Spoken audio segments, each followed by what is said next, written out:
The inquiry board called ahead, which I appreciated. Not every arm of the Concord bothers these days with a man my age on a farm this far out. They said they were coming to review a file. I didn't ask which one. There was only ever one file with my name on it worth a board's time, and I'd stopped expecting anyone to care about it around the same year I stopped expecting my knee to stop aching in the cold. I was on the porch with my coffee when the transport set down in the low field, flattening the barley Boone and I had been meaning to cut anyway. Thistledown Hollow doesn't get much traffic.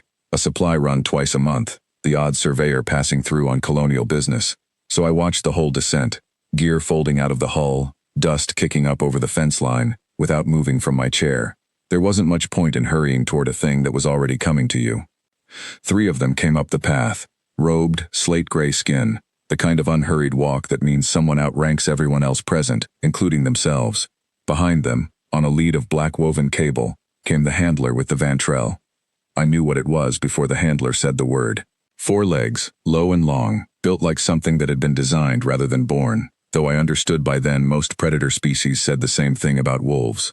Its handler kept it a full body length back from the party, which told me plenty about how the Concord felt about their own tracking stock. Boone didn't get up.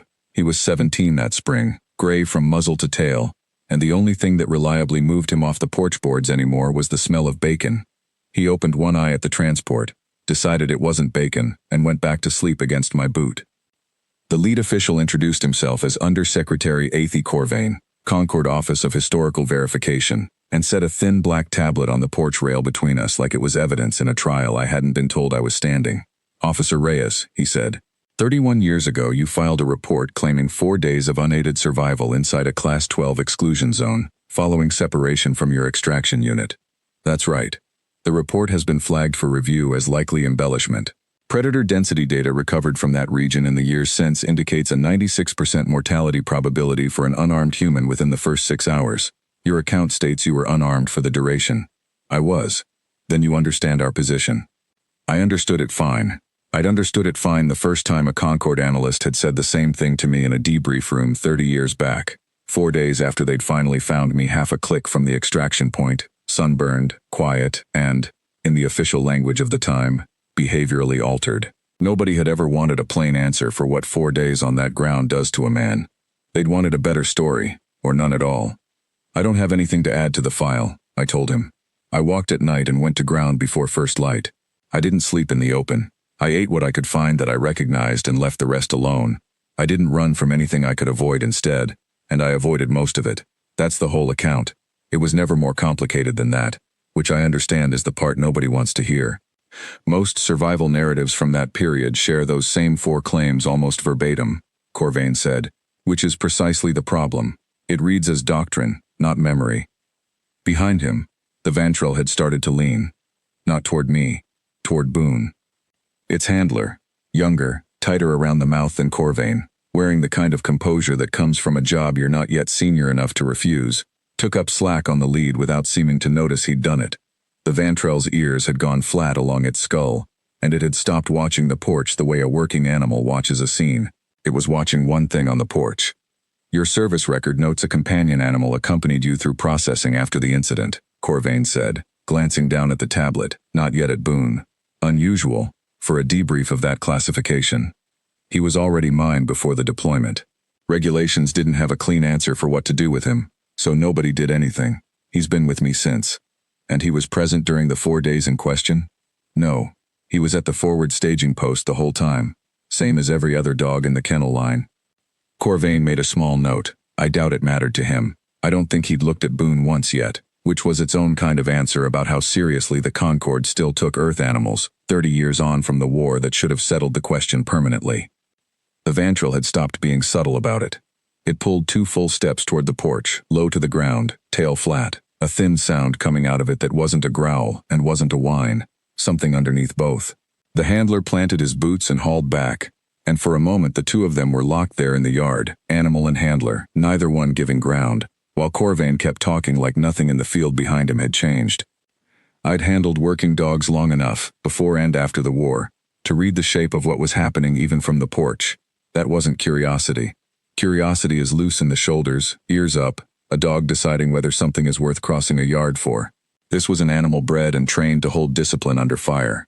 And something about Boone, asleep, gray-muzzled, taking up no more room than a folded blanket, had put a crack straight through that discipline without either of them so much as making eye contact.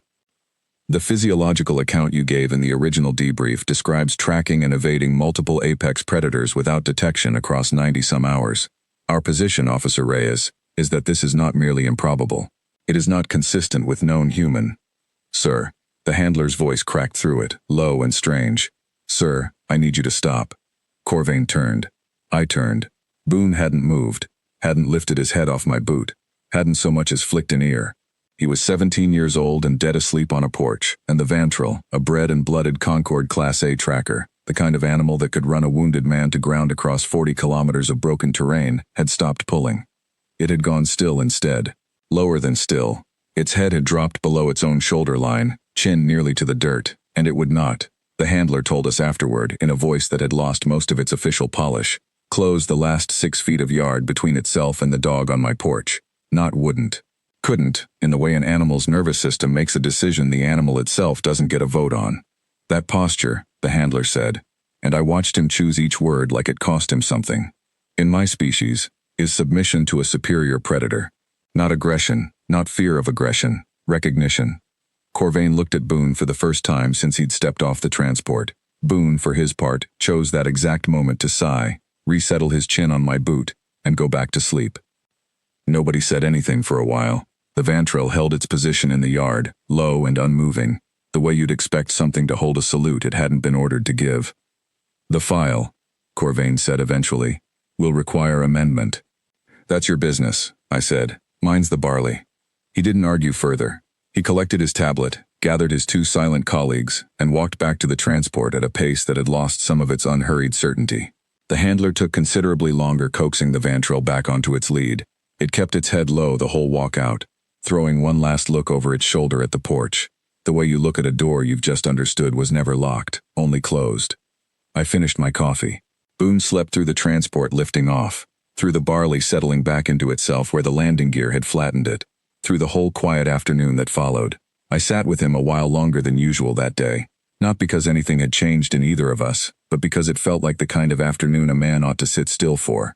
Nobody from the Concord came back out to Thistledown Hollow after that, and I never did hear how the file was finally worded, or what language they found for a thing their own instruments couldn't measure, and their own animal had already settled without a word spoken. I didn't ask. 31 years is a long time to carry a file nobody believed, and it turned out the only witness who ever needed to testify had been snoring through the entire proceeding, one paw twitching after something only he could see.